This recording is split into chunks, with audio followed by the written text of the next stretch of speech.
تفكر بأوارح أنصار إرترا صعقون استودبن زمة خكايد صنيح الله بوليتيكاو قنفيس تلخفن حقوق أجنداتات اللو من تطابعاتين مقابرياتاتن نيرترا كم فتناخوهيت قربا بالتامسيلهم صلولون مقبع كهكنو صنيح مالو أبز كنيات سلسة جزء معرفة نفرتنا إيرترا كنت ترايا مس من قصاص نفرتي زي كتاتلو تكالاتن مربوبات حبريتان زيناتات يزرقحل سلام فتواتن كبرات متخطتلتي ببزلخمو سلام تعنا على الهواء عندها تمنخلكم أوليلو معن تفدنا دما أب محبرو ميديا أزيوم أزرب زعباتاتن تكسات حبريتاتاتن حيزركم قريبا لخو نزي channel حدش زخمكم بيتسب سبسكرايب مغار از فيديو زدمانا بزح سب من تانك باص حلي لايك مغار جمرو فتواتن كبرات تخاتلتي استي نمدنا كلكم يحات ازي اكلن مقصلتان نايتي ناسنتنا ابنصم بللو سباتاتنا بحبنا بنذكرلو كمون بحت مسكرن بجمار حرنتا قالسي ابنا بعللو وقتي زريو بحريات اري انفلونزا سلازخونه بزح زغرم ايكونن يقداس مرزام زمتهم شحغزي انت صعاقن انت سفحن نت تاريخن ጭጥታትን ዝምስክሮ ድምቁን ስኑድን ሃገራው መትከል ኤርትራ ንዝባው ርጋትን ምትሕግጋዝን ክብርዝ ኮቶ አይከልን ጣይ ዘይኮነ አቅድመቲ ከም ብርሃን ፀሐይ ቋዕ ዝበለ ሓቂ ሃጋቢዩ ፖሊሲ ዝምድናታት ወፃኢ ኤርትራ አፍስኒት ሓበራው ረብሓ ሰላም ምክብባርን ዕቤትን ከምኡውን ዘይምትእታብ አውሽታው ጉዳያት ዝተመርኮሰ እዩ ናይ ልምዓት ስትራቴጂያውን ኣብ ዞባዊ ሽርክነትን ምምላእን ዝተሰረተ እዩ እዚ መትከል እዚ ሓድሽ ኣይኮነን መንግስቲ ኤርትራ ብቐጻሊ ዝገለጾን ዘረጋገጾን ኣብ ሃገራዊ ቻርተር ዝሰፈረን እዩ ኣብዚ ሃገራዊ ሰነድ እዚ ናይ ወፃኢ ፖሊሲ ኤርትራ ንሰላም ምርግጋእን ምትሕግጋዝን ዞባናን ዓለምን ከም ዘገልግል ብድሙቕ ቃላት ሰፊሩሎ ብተወሳኺ ቁጠባውን ባህላውን ምዕባለ ምትእሳር ከም ዘለዎን ካብ ከባቢኻን ካልኦት ሃገራትን ተነፂልካ ብውልቂ ዝረጋገጽ ከም ዘይኮነን ብምንጻር ህንጸት ንጡፍን ኣጠቓላልን ምትሕግጋዝ ምስ ጎረባብትናን ካልእ ክፋላት ዓለምን ዓብዪ ኣገዳስነት ከም ዘለዎ ኣስሚሩሉ ይርከብ በመለኻኸታ ኤርትራ ልምዓታውን ቁጠባውን ገስጋስ ጎረባብቲ ሃገራት ብሓባር ምስ ዝምዕብላ ዝራብሕ ጸጋ እዩ ስለዝኾነ እቲ ኤርትራ ንዕቤት ኢትዮጵያ ኮነ ካልእ ሃገር ንምዕንቃጽ ተሰሪሓ ዝብል ዘመተ ብመሰረቱ አንጻር ክውንነትን እውጅ ፖሊስን ኤርትራ እዩ ቁመና ኤርትራ ንምርዳእ ታሪኻ ምዝካርን ምውካስን የድሊ ንዘመናት ግዳይ ግዳማዊ ወራራት እያ ነይራ ንመግዛእትን ዘይሕጋዊ ግዛእታዊ ስርጎበጣን ዝተቃለሰት እያ ካብዚ ተመክሮ እዚ ሉዓላውነት ብትኩርነት ክዕቀብ ከም ዝግባእ ተማሂራ እያ መርገፂያ እውን ንጹርን ጽኑዕን እዩ ከምቲ ክቡር ፕሬዚደንት ኢሳያስ አፈወርቂ ኣብ ሻብዓይ ጽምብል ናጽነት ዘስመረሉ ናታ ኣይትህብን ዘይናታ ኣይትደልን ንዘመናት ግዳይ ተኸታታሊ ግዳማዊ ወራራትን ምትእታዋትን ብምዃና ንዕናዊ ሰዓቤናትን ዘይሕጋውነትን ናይቲ ተግባር ኣጸቢቓ ትግንዘቦ እያ ዝሕለፈቶ ኣደራዕ ድማ ኣብ ካልኦት ክፍጸም ወይ ክድገም ኣይትደልን ኣይተፍቅድን ኪንዮ ጫውጫውታ ዘመተ ምሲጣን ኤርትራ ርቡሕ ጸጋታትን ብልጫታትን ስለትውንን ንቅድሚት ክትስጉም ኢላ ንኻልኦት ክትዕንቅፍ ኮነ ንድሕሪት ክትስሕብ እትደልየሉ ምኽንያት የብላን ከምዚ ዓይነት ተግባራት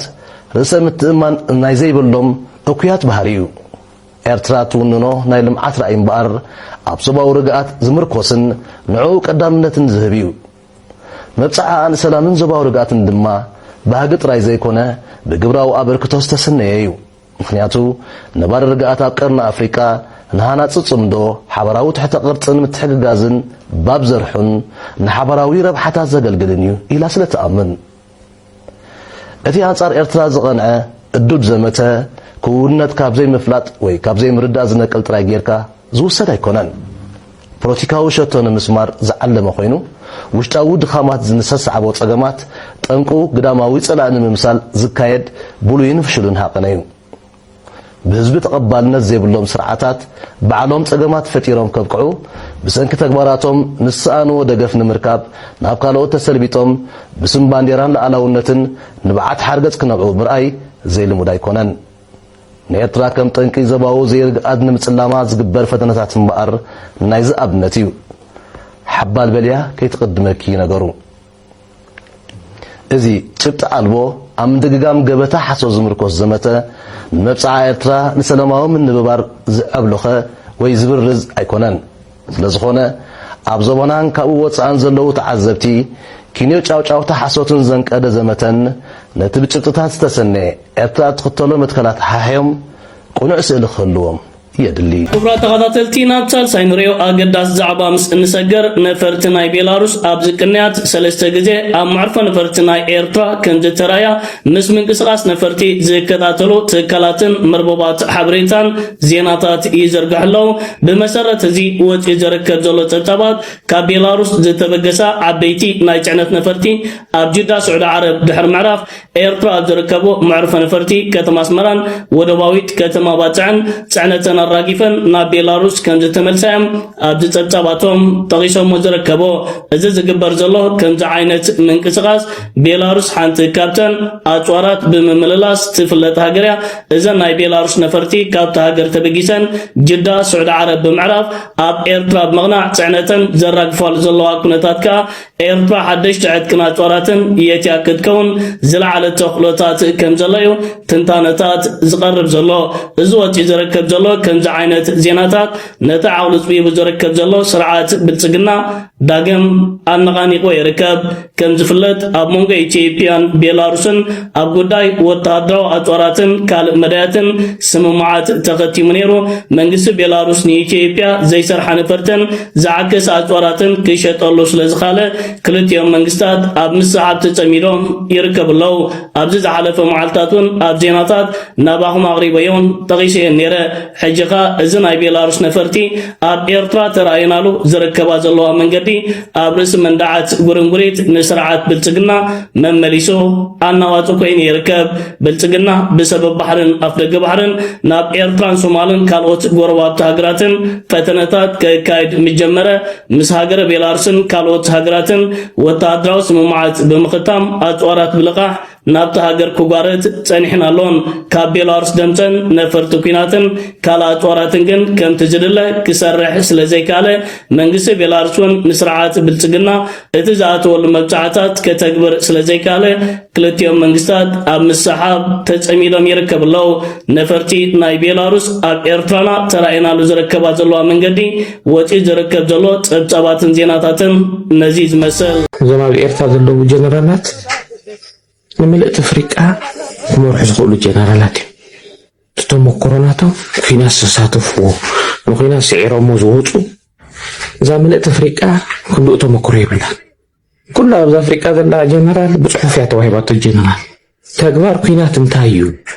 ሰራዊት መሪሕካ እንታይ ትገብር ኣፍልጦ የለን ቲዮሪ ጥራይ ቲዮሪ ኩሎም ናይ ኤርትራ ሌተናል ኮሎኔል ኣብ ካልእ ሃገራት بعين تمكره ملء جنرالي ሕጂ ኢሳያስ ንምንታይ ድቲ ራንክ ዘይወስኹ ምክንያቱ ኣብ ርእሶም ከይድይብ በኤርትራ ብምልኦም ሎም ሓለፍቲ ብምልኦም ጀነራላት እዮም ብዓይኒ ሚሊታሪ ሳይንስ ኩሎም ኣብ ሌተና ጀሚርካ ስጋዕ ላዓሊ ጉረፎም መልሶም ወላቶም ወርሳይ ጀነራላት እዮም ሕጂ መዛ ሓይሊ እዚ ኣብ ፅንኩር እዋን ከመይ ገይሩ መርሕ ዝፈልጥ ሓይሊ እንታይ ይገብር ዝፈልጥ معاس كما يخون تفلت انت غفرت خل ما حكي مش تفتين طرشت ابي كده عاد انجليز خدوك بالعنيره يا نو بوليتيك ارترا داغما يكونوا طفوسي كابتي ارترا وكمان يحبون يرو سعكم يمسعرهم نخوينات انت خباب تفرح سراويتي تفرح زغورها مريحنتي ترى خاز بكون أنت زول زلخ زي اسمه عربيام كجبتم كمنامنم طور مساري مطال بيرترا بكل ارغو بيرترا كسعود عربيام كجبتم كمنامنم طور مساري مطال بيرترا بكل ارغو ወደ ትግራይ ያስተላልፋል ሶ የሎጂስቲክስ ምንጭ ይሆናል ማለት ነው ትግራይ ደግሞ በሚገባ ስራ ውስጥ ያልዋለ ፋይል አለ እነዚህን ሶስቱን ያገናኙ ኢትዮጵያን ለማተራመስ ነው የሚፈልጉ ያሉት ኤርትራ ሎጂስቲክስ ያመጣል ትግራይ አዛዦች ያቀርባል አማራ ደግሞ ስራ ያጣወጣት ያቀርባል እነዚህ ኮምባይንድ ሆነው ኢትዮጵያን ለማተራመስ እቅድ አውጥተው ነው እየሰሩ ያሉ የወንጀለኞች ስብስብ ነው ራሱን ለማዳን ብሎ የትግራይን ህዝብ ወደ ጦርነት ለማስገባት እየጣራ ያለው ይሄን መቃወም በሙሉ ኃይል መቃወም ማስወገድ ይገባል ብዬ አምናለሁ ህወሓት ማሰናበት አለብን ይዝብል ጻድቃን እንታይ እዩ ምኽንያት ካን ተልካዮ እታሕዝ ዘርዘራ በደንብ ሓዙ ላይ ከመይ ገረም ይመጽኦም ዘለው ሰም ከዓ ነግረኩም ኤርትራ ሎጂስቲክስ ይቅርብ ይብል ትግራይ አዘዝቲ ይቅርብ አምሓራ ስራሕ ሰአነ መንእሰይ ይቅርብ ድሕሪ እዚኦም ተኣኪቦም ብሓንሳብ ኮይኖም ኢትዮጵያ ንምትርማስዮም ዝመፁ ዘለው ይብል ጻድቃን ኢትዮጵያ ንምብስባስ ኢትዮጵያ ንምፍራስ ኢትዮጵያ ንምትርማስዮም መፅኦም ዝመፁ ዘለው ይብል ሕዚ ናይ ጻድቃን ዋና ሕቶ ጻድቃን ዝምልሶ ዘሎ ጻድቃን ዝቃለሰሉ ዘሎ ኢትዮጵያ ከይትፈርሱ እዩ ኢትዮጵያ ትበሃል ከይትተራመስ እዩ ከይትበሳበስ እዩ ትግራይ ግን ከም ድለያ ትበሳበስ ጻድቃን እንታይ ትግራይ መሬት አይወሰድ ትግራይ አደ ትግራይ ትብከ አቦ ትግራይ ይብከ ህፃን ትግራይ ተስፋ ይፃን መንእሰይ ትግራይ ይሰደድ ንጻድቃን ዝእተው ነገር አይኮነ ታይራ ያተሐጡ ኢትዮጵያ ከይትተራመስ ነዚያ ከይትተራመስ እቲ የተራመሰሉ ዝብሎ ዘሎ የበሳብሰሉ ዝብሎ ዘሎ ኤርትራ መንግስቲ አጽዋሪ እቱ ካብ ዓረብን ካብ ካልእ እንዳምፀ አጽዋሪ እቱ ናይ ትግራይ መንግስቲ አዘዝቲ እቱ አዘዝቲ ልኽ ናይ አምሓራ መንእሰይ ተታኳሲ ይኸውን ስራሕ ሰአነ መንእሰይ ይእክብ ይብል ከምኡ ይኮነን እኳ ደኣስ ንሕና ከዓ ቃልስና ተጸራር ናይ ጻድቃን እዩ ትግራይ ከይትፈርሰና ትግራይ ላዕላውነታ ከተምልስ ትግራይ ክብራ ከተምልስ ይቃልስና ከዚ ኢትዮጵያ ክድልድለሉ ትግራይ ክትብላዕ ናይ ጻድቃን ከዓ ንሕና ኢትዮጵያ ትበልዕ ይእትወና ናይ ኢትዮጵያውያን ጉዳይ እዩ ትግራይ ከይትብላዕና ታተበልዐት እውን ክትጽግን ታዝፈረሰት እውን ክትጽግን ክትምለስ እቲ ዝተወረረ እውን ክምለስ ሃገርና ክንምስርትና ንቃለስ ዘለና አውዚ ይፈላላ ያለን እቱ እከለ ይድግፍ እከለ አዛዚ ይቅርብ እከለ ይታኮስ ዝበሎ በንጻሩ ሕሰብዎ ኢትዮጵያ ስራሕ ሰአነ መንእሰይ ኣለዋ ትግራይ ከዓ ባንዳታት ጀነራላት ሃዲሞም ኣለው ባንዳታት